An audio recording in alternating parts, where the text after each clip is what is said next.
Brian Boyle, and I'm with the American Legion Veterans of Foreign Wars. And today we have AARP, the Livingtones, to provide you with some great music and also a remembrance of 75 years ago, this day.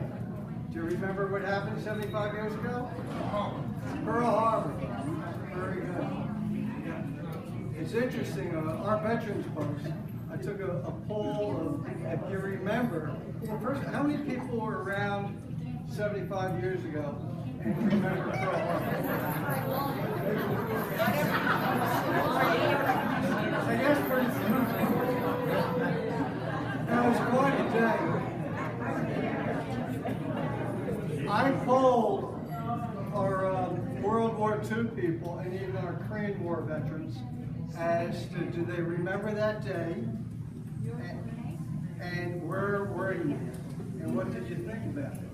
It was funny, back then they didn't have TV, so you heard it either on the radio, we interrupt this broadcast, or quite a few of them were at the movies.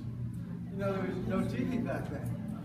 So they interrupted the TV movie and told everybody the Japanese bombed Pearl Harbor. And the overwhelming question is, where is Pearl Harbor? So he had some great stories. Interesting that bombing 75 years ago today, there were in 2 brief hours, the surprise attack, in 2 brief hours, 2,400 Americans were killed. 19 ships were either sunk or heavily damaged.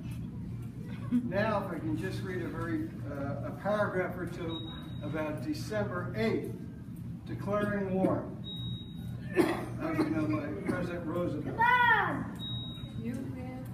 Yesterday, December 7th, 1941, a date which will live in infamy, the United States of America was suddenly and deliberately attacked by naval and air forces of the Empire of Japan.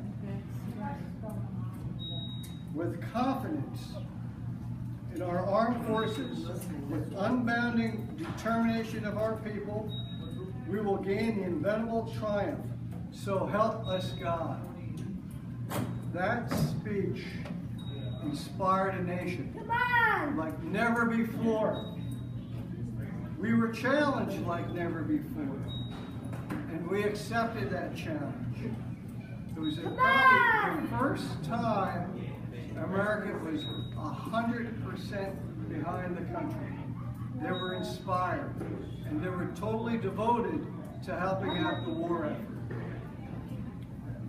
Again, that was the greatest generation. People went through the terrible depression of the 30s. And December 7th, this changed our country, it changed the world. It was the biggest war in the history of the war. So I'm sure you'll have memories of this.